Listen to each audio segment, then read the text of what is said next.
So this is the community aspect of the evening. But again, we're gonna kind of just, we'll do a book and a signed poster from all the talent. So we have about 7 questions. And after that, we all go on separate ways. I think it's enough. Yeah, but I do see it's like, so Rosarito, maybe you moderate the direct. Oh, we see a question right there. First off, I want to say amazing job. It is always a pleasure coming to watch Texas Southern University Theater, but thank you for that amazing presentation. My question is forwarded to Mr. Trayvon Waddy. Yes, you. So my question is, you know, oftentimes when acting, one of the most difficult things to do is to play drunk. So how did you accomplish that and work on it for the show? Yeah, so like, it's not every day that you get to play a depressed, middle-aged, drunken man. So it was really just a whole lot of like stumbling, like over and over, just like to myself.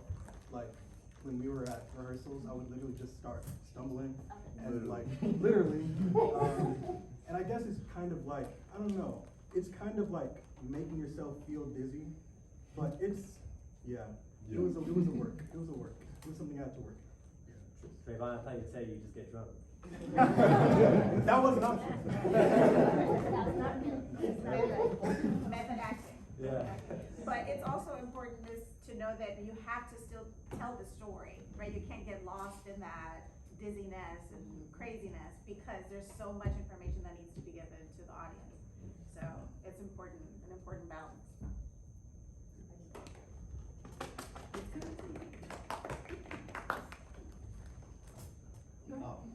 My question is to Jason. First of all, I want to say that's like I'm very impressed. I should say, even though like I already know that you're amazing, but like just wow. Anyways, how was it like playing like the main character for like?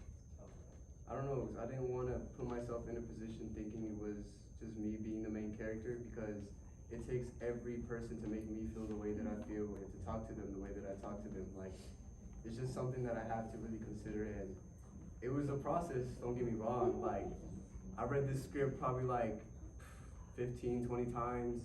I wrote my own personal manuscript that he did, but it was a little process to get to where this character is right now, and I don't know, hopefully I did as good as he says, but I don't know, we'll see what happens.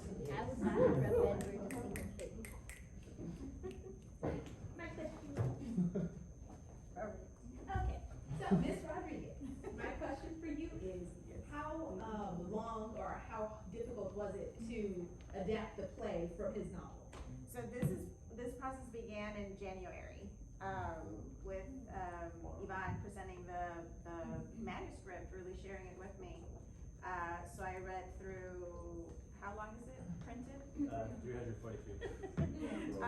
Over 300 pages of a story. And this is, I focused on, because you had an idea to adapt the ending of the novel. It's an epic story of the 2 friends traveling through Asia.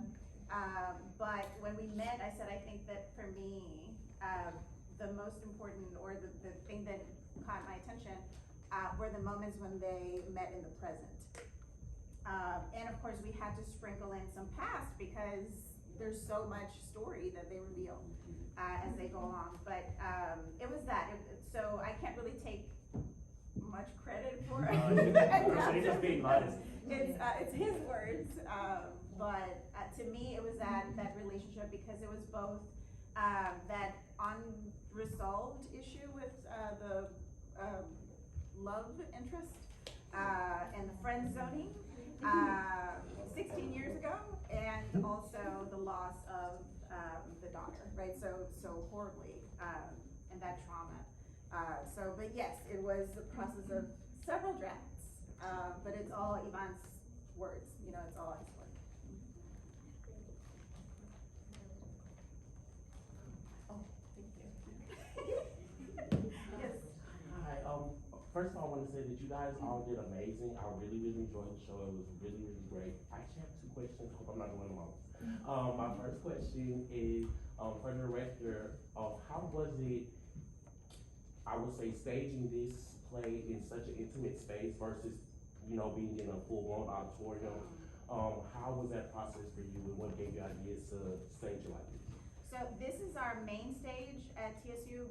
We normally do 4 plays every year, and usually 3 out of the 4 are in here. So this is like, our most comfortable space. If we go to the auditorium, which is right next door to us, it's a 1200 seat. You can't hear anything unless you have microphones. So it's a whole technical thing. We normally do musicals in there. So I feel comfortable in this space, and to me, Mr. Linsey, who's up there somewhere, he's our tech director. It would be a little complicated to let the audience know that we're moving back and forth in time. So we needed lights to differentiate, the 2 moments or 2 looks, right? The present and the past. But yeah, mainly that. And you had another question? Yes, so my other question is for Mr. Jason Yannick. As I was looking through your bio, I noticed that you are a high school student. So I was wondering, what was your process for playing how old are you, Juan? 30? How was your process for playing a 30-year-old man, and you're how old? I'm only 17. Oh,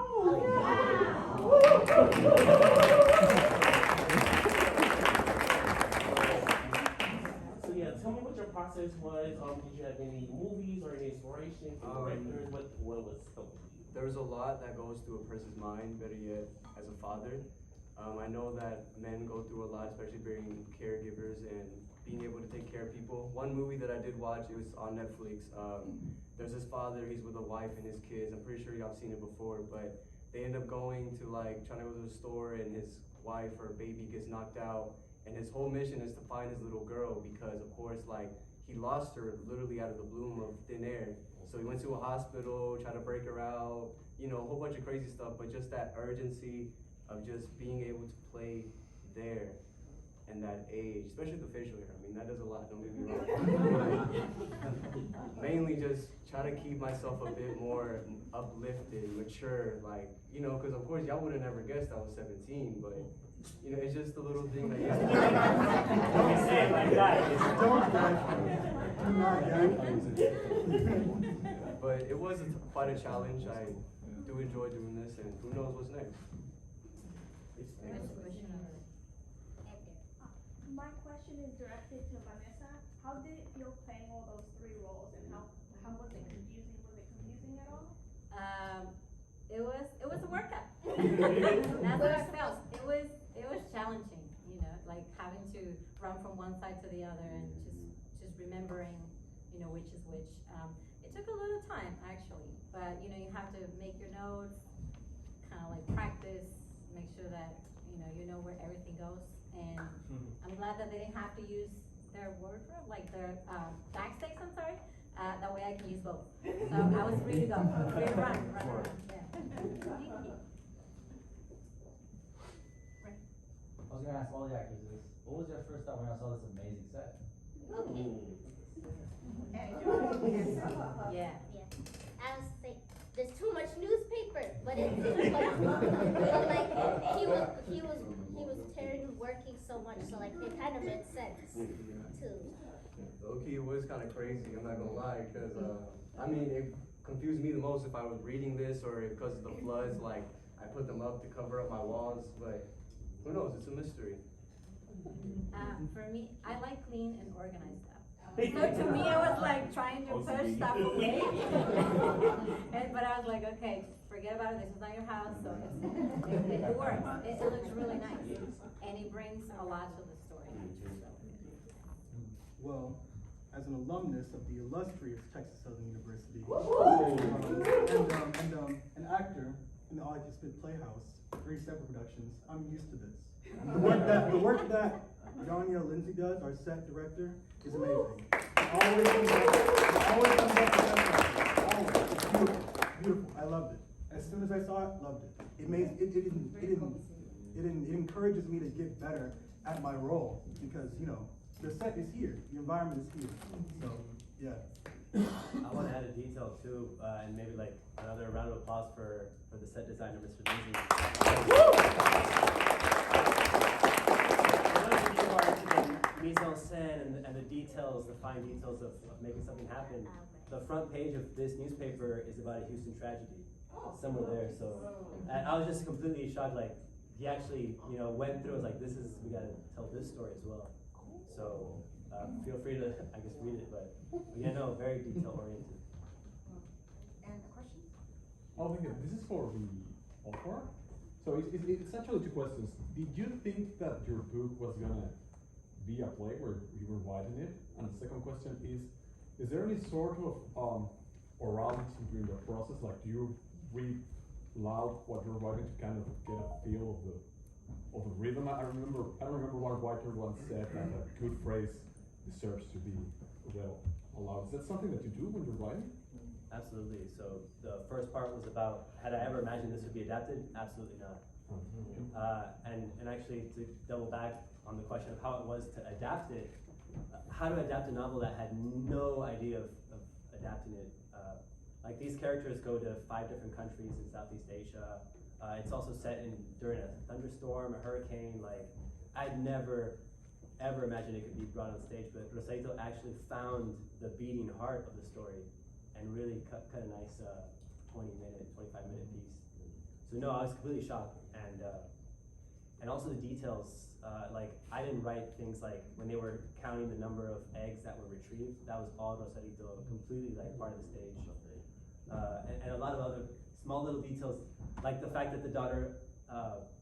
In the novel, there's no resolution for Juan. But I feel like with the theater adaptation, when we see the daughter, who's the ghost who experienced this, the fact that she hugs the novel and actually loves the novel, I think adds a nice touch. It's kind of like that Kubrick, Kubrick makes the book better. So no, very impressed. And then the second question was about reading it out loud. Yes. Normally, yes, I do read it out loud. It's a really good tip for when you're writing something. If it doesn't make sense to the ear, it's not going to make sense to the eye either. But funny enough, I worked on this book for so long that when I got to the 8th, 9th, 10th draft, I didn't want to read it out loud anymore.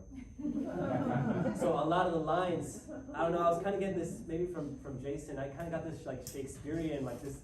I'd never realized how high the register was of the rhetoric, and so the fact that Jason, as a, I guess it makes sense. He's a professor, and I guess professors do kind of think like that in this elevated language and they need a drunk friend to bring them back down to earth.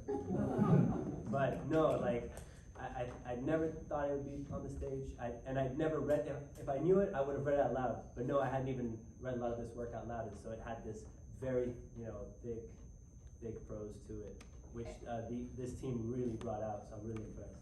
And reading through drafts of the play, you were like, "Ooh, this is very good." And I'm Oh, like, it's "Yeah, you embarrassing. wrote it." No, I thought Rosarito had added her own lines.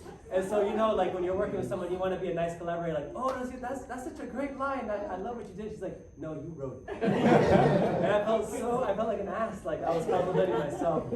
But it's because she really, I don't know, she brought new life to it. So, super good. That's at that cafe around the corner. Yeah. Yeah, so, cool. Question over here. I wanted to ask, when you were writing it, did you write the daughter in the story as she's portrayed, or was that your piece? Because I felt it just brought understanding. Her presence being there really helped to understand as we were going through the different stages. So is the question, in the book, is there a ghost daughter? Yes. No, that's a total theater, once in a lifetime, y'all experienced it. No, and that really came from the collaboration process. Again, we were at this cafe around the corner, and just sort of like, how do we make this make sense? And Rosarito had already brought a full draft, complete, had already put it all in order. And so we're just sort of thinking, okay, when do we change the lights, etc. I don't know, and then we just thought, maybe the daughter's actually in the room. Wouldn't that be crazy? Oh, and she's the ghost. And she didn't offer it, but I was like, you do have a daughter, don't you?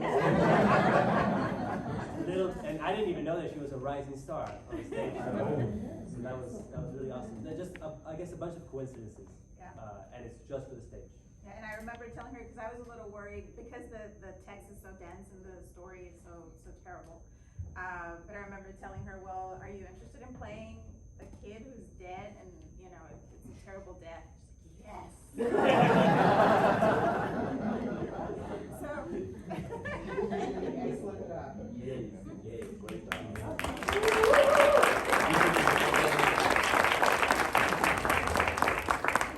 Well, thank y'all for coming, and there's Candy. One Do you last- feel your inner child? I guess we could do more questions, but I owe a couple books here and posters. This one. Yeah, but. One last thing. Where's Javi? Oh, Javi. This is our stage Oh, that's manager.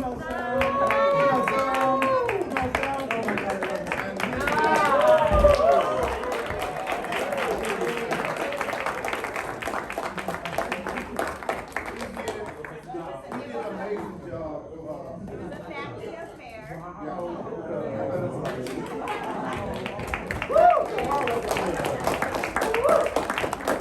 He's 12 years old, and I knew that I would be committed to this project this entire month. And so he took a theater class in school, and did really good. He really enjoyed it, so he knew, he had an idea of what was needed. And so I asked him if he was interested, and he said yes, and Mr. Linsey trained him. No, he and- trained me. Excellent.